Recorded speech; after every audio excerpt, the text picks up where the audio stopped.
Education is a really big deal. It's competitive, it's mandatory, and each step that a student takes on their educational journey is a definitive factor in that student's future. Introduced at a very young age, it quickly becomes such an importance and normality that we don't bother to question its value in our society. But when questioned or examined further, this system that dominates our country with almost no alternative and little competition begins to show numerous critical flaws. So many, and of such importance in fact, that one may wonder that if some instance of reform took place, would it even be worth salvaging anything of the system we have, or would it be in our best interest to recreate it entirely? This thesis will identify and elucidate the numerous reasons, the primary reasons, why the system fails by adjudicating its competence in the following categories necessary to any system of learning to be considered successful. Those being efficiency, relevance, and most of all, effects on children's health. After distinguishing the larger of the issues in public education, practical, functional solutions to these problems will be given, along with practical application for the new reformed systems into our current one when necessary.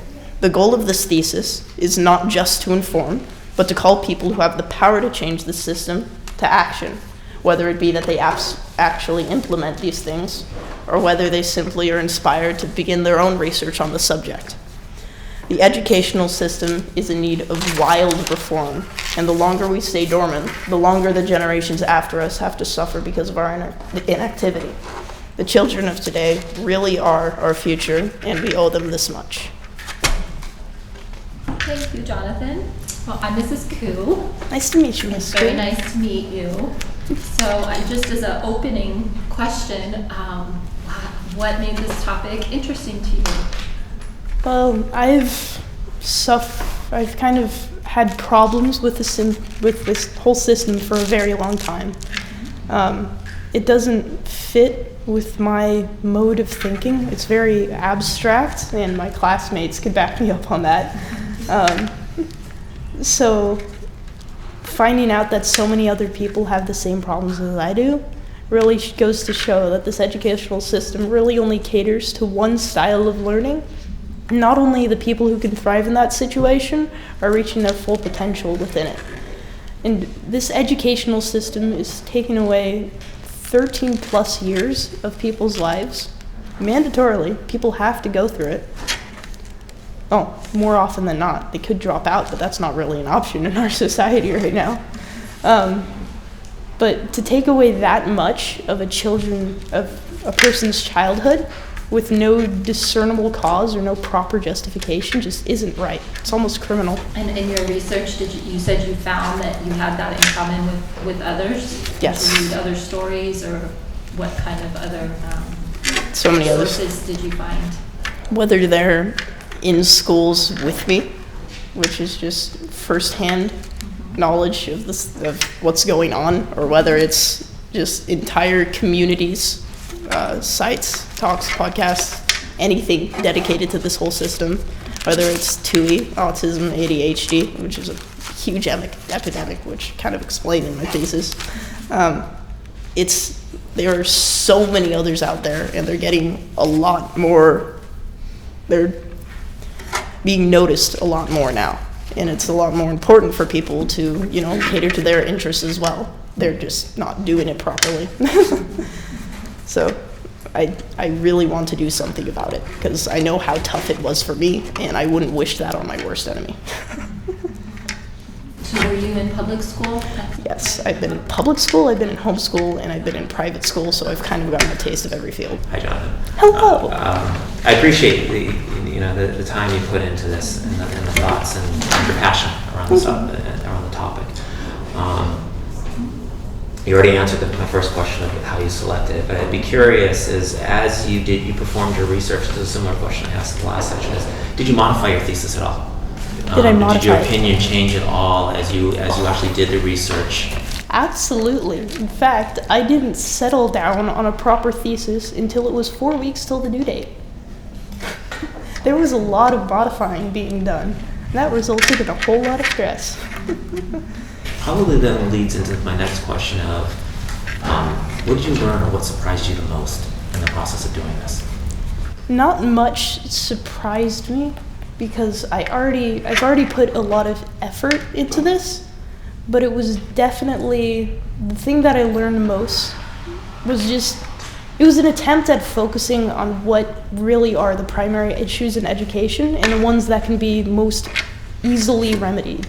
And that's what I really attempted to find in this thesis, so that it would actually hopefully create some sort of change, because that's really the point of this thing. I mean, it's spent a whole semester on it. You know, it's important to me, this whole system, and people aren't going to do something unless they know they can actually do something about it, and whether they can actually see the effects of that. So it was a lot of effort put into that particular aspect of it.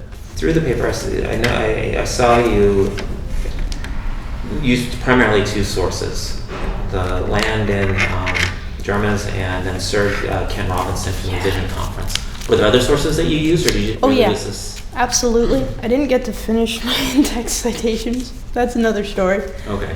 But yeah, Sir Ken Robinson in particular was one of my primary sources and led into a lot of my other sources, like the one from George Land. Very incredible fellow. Highly suggest his TED Talks, by the way. But yeah, there were other sources put into it for sure. Yeah. I actually have a list. I would love to send you these things afterwards if you want to check them out. I liked your, I thought they were good, it was good support when the Ken Robinson quotes.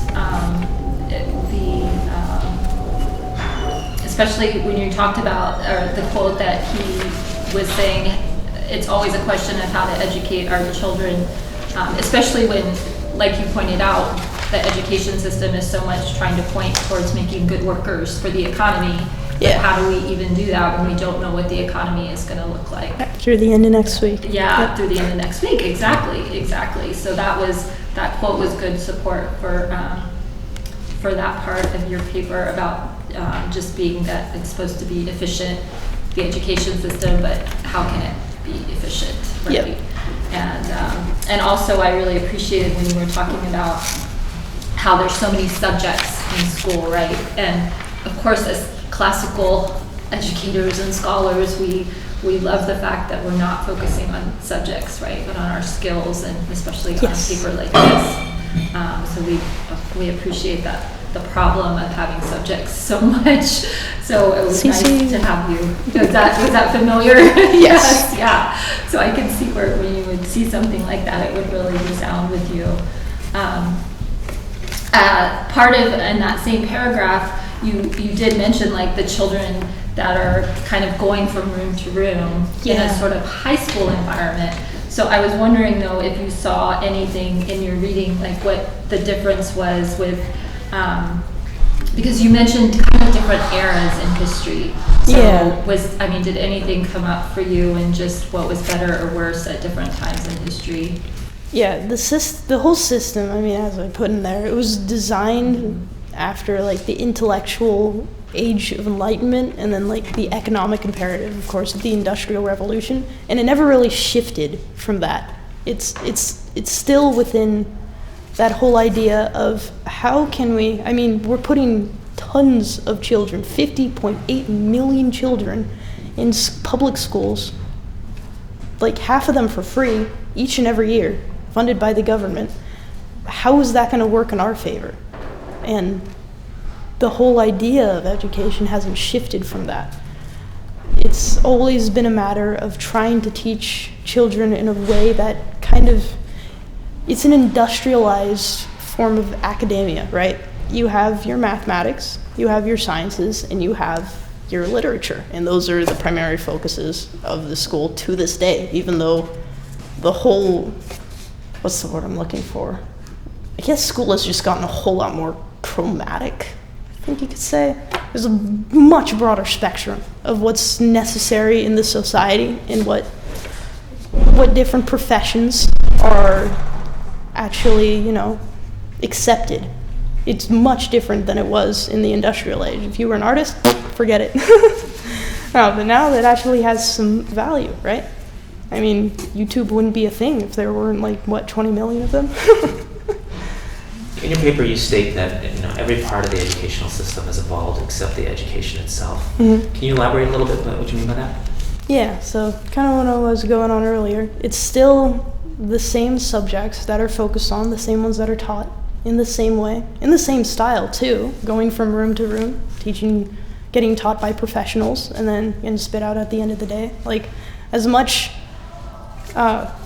person-to-person time that you have with the students, it really does come down to that. It's this whole factory, it's this whole production line mentality that's kind of just driving our current education system, and is, at least to me and to most of the children in school, driving it straight into the ground.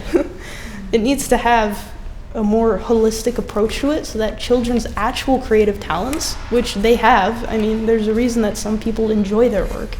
It's because it appeals to their creative talents.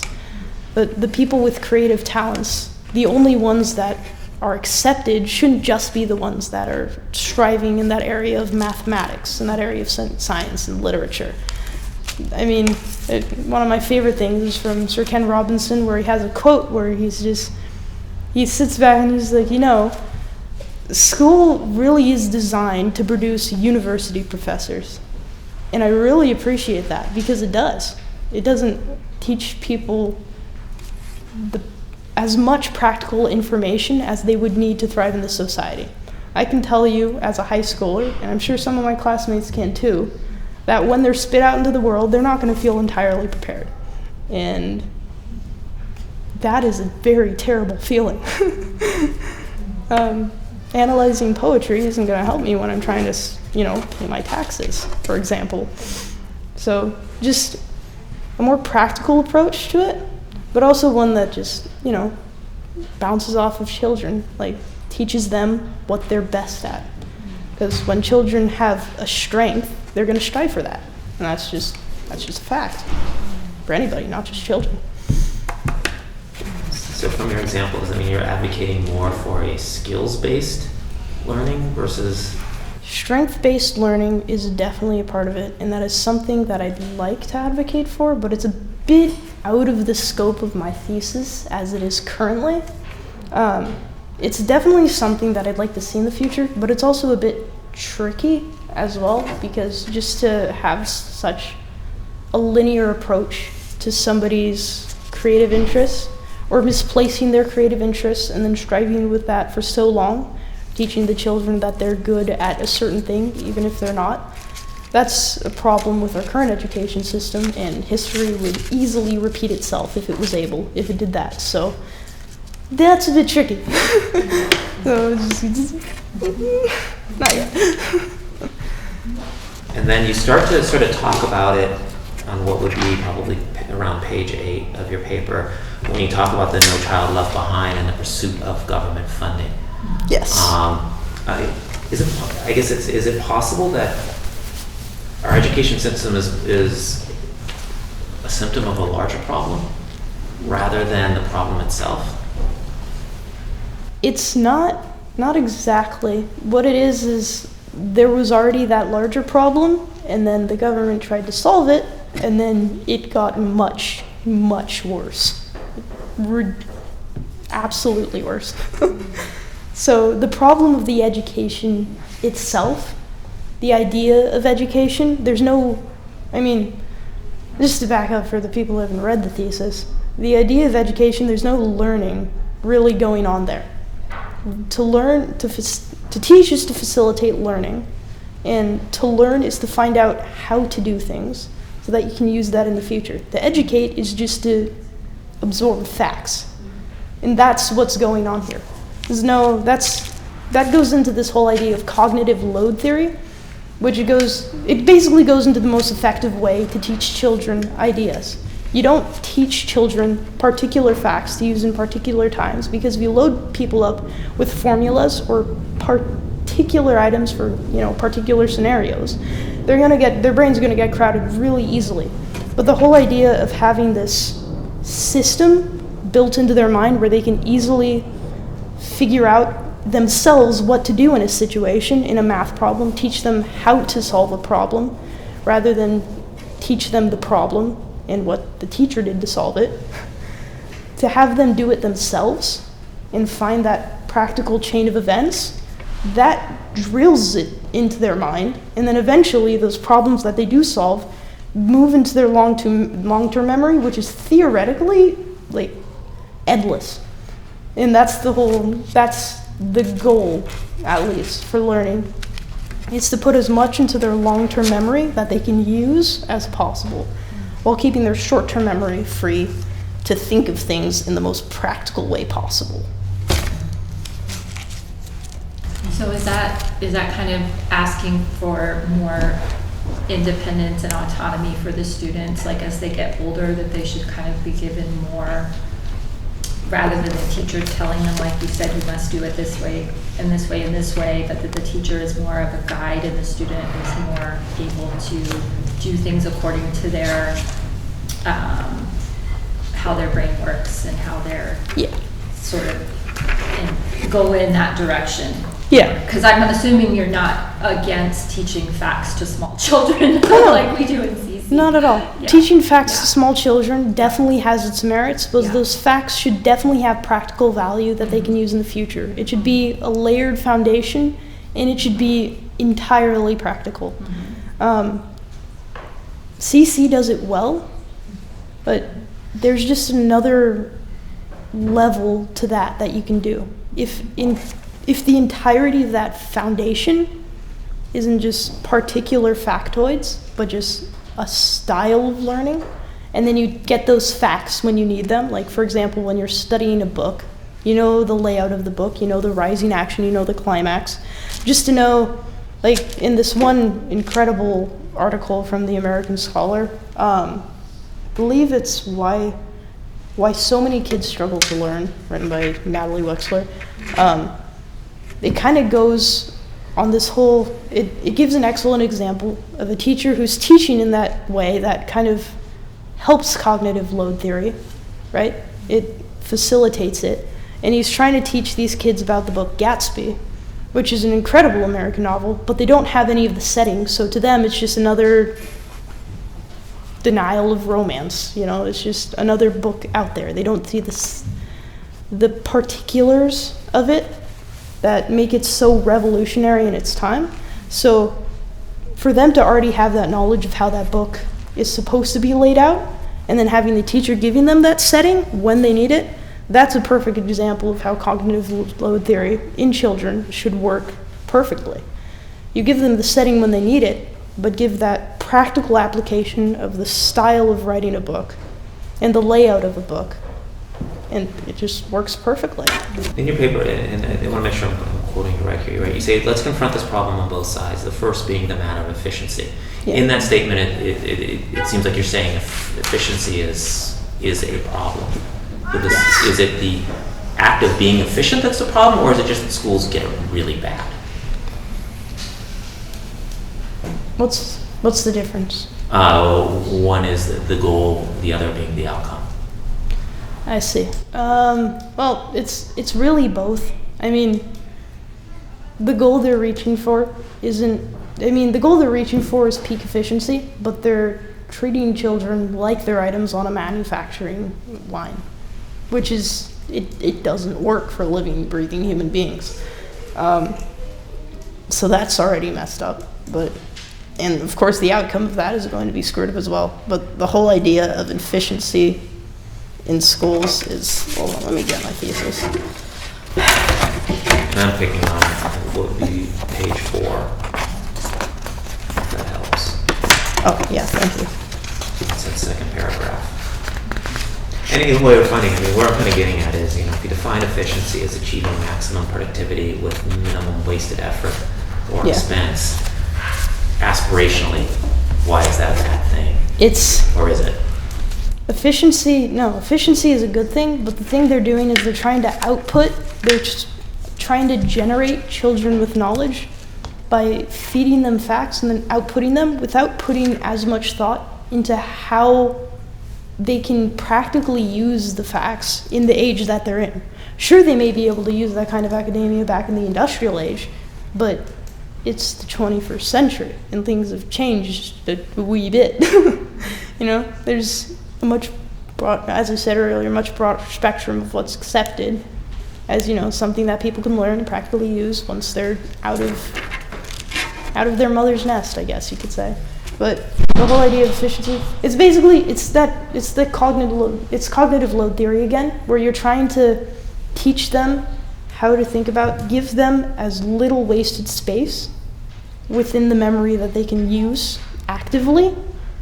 Don't fill it up with those spontaneous facts, but with practical knowledge they can use to grab onto those spontaneous facts when they need them, so that they don't have to expend so much effort to try and just think of simple things or try to solve problems without already having memorized them in like 50-page problem set or whatever. Well, anyway, I kind of already went over that. So as much potential for knowledge in as little space. That's the word I was looking for. Which sounds very efficient. Yes. Yeah. Okay. Yeah, so in that, when you were talking about efficiency, and in that paragraph, you go on to talk about the education system in Finland.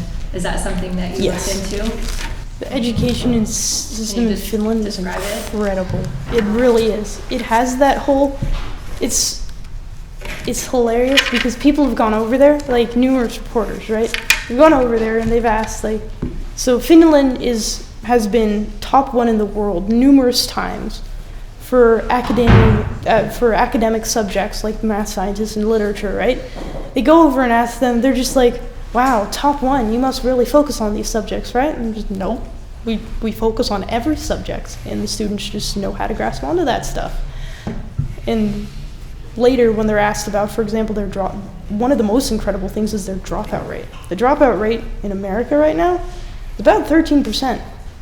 In some states, it's as high as 30 or 40%. In Finland, in the whole country, it's under 1%.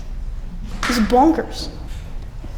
Their reply to the reporter, and I quote, when they asked, do students drop out? It said, why would they? They love it here. That's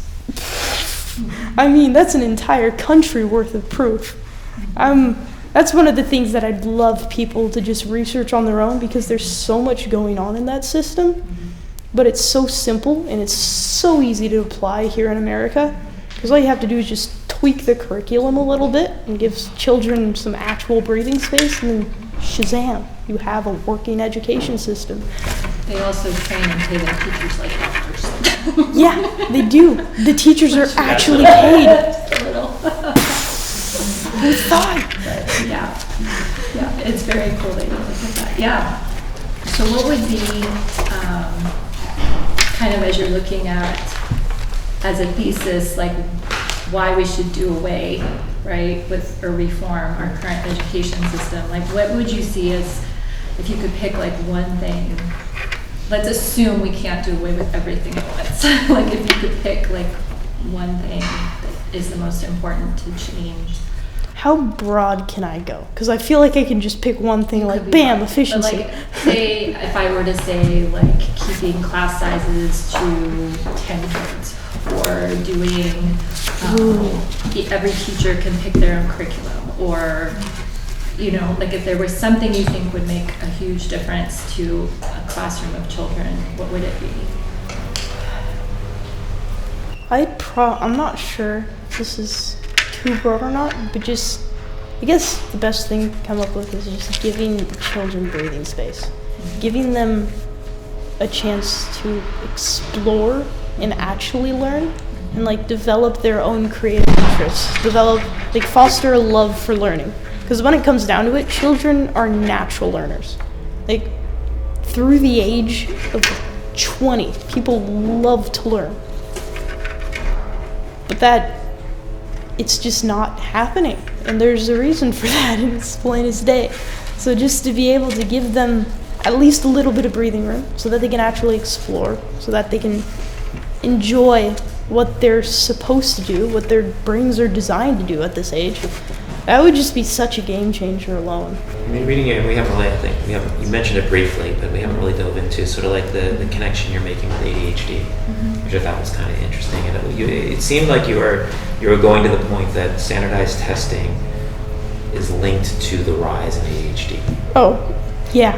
Okay, It's that's good. So I didn't misinterpret yes. that. Or you, It's what really I got interesting. from it was the overdiagnosis of ADHD is, I thought, what it did. Well, it's an overdiagnosis of ADHD, and it's like this ADHD epidemic, but it's entirely linked to the rise of standardized testing and No Child Left Behind, which is, you know, that, well, you already read it, but it's that whole program of just government funding going to those who have gotten the higher scores on their standardized testing for the entirety of their school, which has led to teachers going absolutely frantic for that government funding, which is it's a sizable amount, and doing their student tests or leaving children who are mentally less able than those around them, like literally in the dust, or just expelling them from their schools entirely just so that they can get their hands on that funding.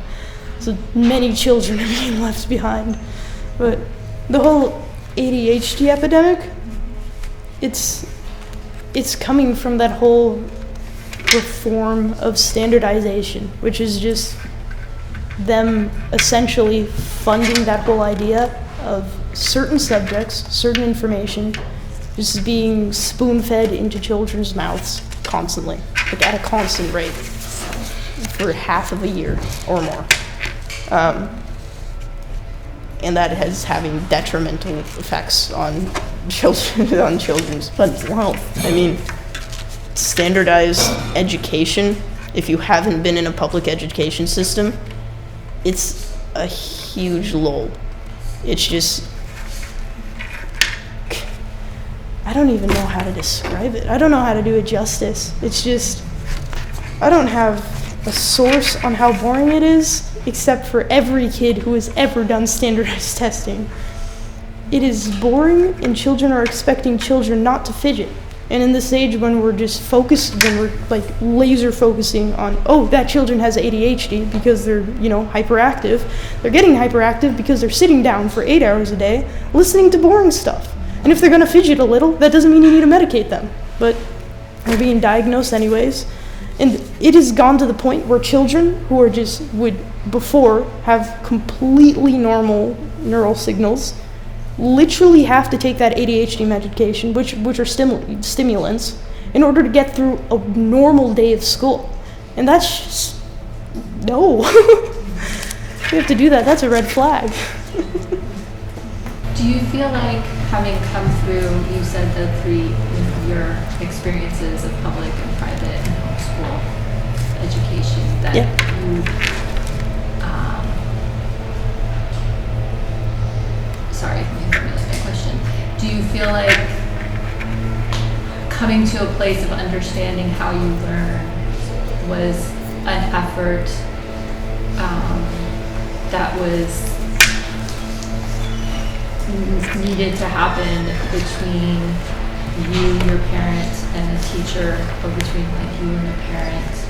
If this is the goal for these students in education, right, to know how they learn and how.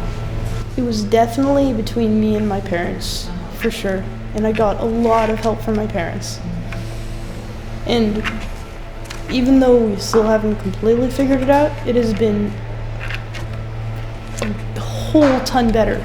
Because if you do it with a teacher, it's going to be that whole idea of how can we find his learning style while he's being educated. Because that whole style of education, you don't make a mold for the children, you kind of tweak the mold a little bit and then you shove the child in there and see if it fits a little better. And if they're not, as cramped, then you've got a success.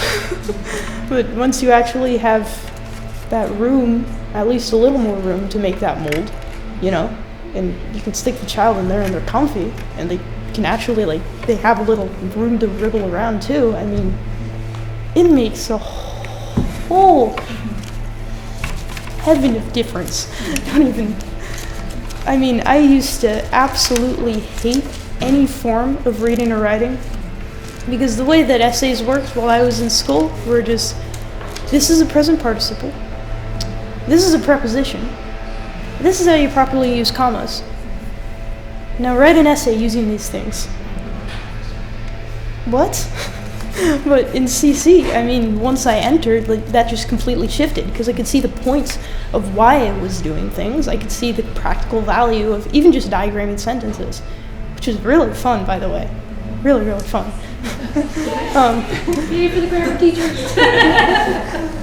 But the essays, they allowed for this level of creativity without making it like overly loose, just saying, here, have an essay. There was some structure to it, but it was just the right amount, where I could still write what I wanted to in most cases, still be interested in the topic, but I could still see how this was affecting me and making me a better writer.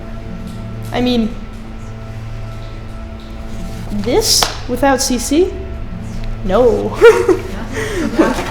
what you did. Amazing. Yeah. Amazing. Yeah. Proof. Yes. Proof. Yes. So what's next? Yeah. What's your plan after this? My plan, okay, I have so many plans for my future, but one of my dreams is to become an educator and start my own little, if you've ever heard of it, Acton Academy. I want to start something similar to that, where children, they can just learn. They can enjoy it, they can go at their own pace in whatever subject they wish to follow, and then they find a way to use that in the world, and they use it to their advantage. They use it really stinking well. Like, just seeing the evolution of these children's minds while they're given this, it's, what's the word? I'm trying to think. I just lost it. They're given like, I almost want to say like an incubation tank for their minds. Like, it's mind-boggling. And if I can make even difference in 18 kids, those 18 kids can make the difference of an entire school once they're let out into the world. Because they can just do so much once they have that room to breathe. And they're entirely prepared for college too, because these people become self-motivated learners.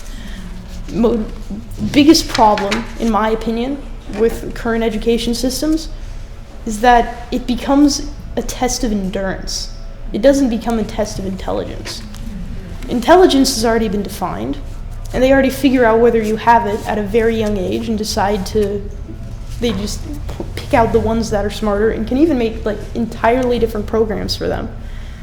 But the biggest problem is just that endurance race, and a big part of it is attributed, actually, another really interesting study. I didn't put it in my essay because it kind of went off topic just a little bit. There's this really interesting study done on a total of 200 kids in elementary school, all of them given a standard IQ test, like all these different puzzles and stuff. And every single one of them were told that they did well on the test, right? Classic social experiment. But half of them were told they did well because they were smart, and the other half, they were told they did well because they worked hard. The ones who were smart, once they went on to the next level of puzzles, if they had any difficulty with the puzzle whatsoever, they'd stop. And they'd get frustrated, and it was like, ever seen Harry Potter? It was Draco Malfoy. Just like that. 100 of them, and it was sad. The other 100, like, they went on to high school levels of problem solving when they were in 3rd grade because they were told they worked hard and they kept going at it. Some students stayed in that room for 3.5 hours trying to solve a single puzzle because they were told that they would be able to do it if they could just do better, if they had the capability.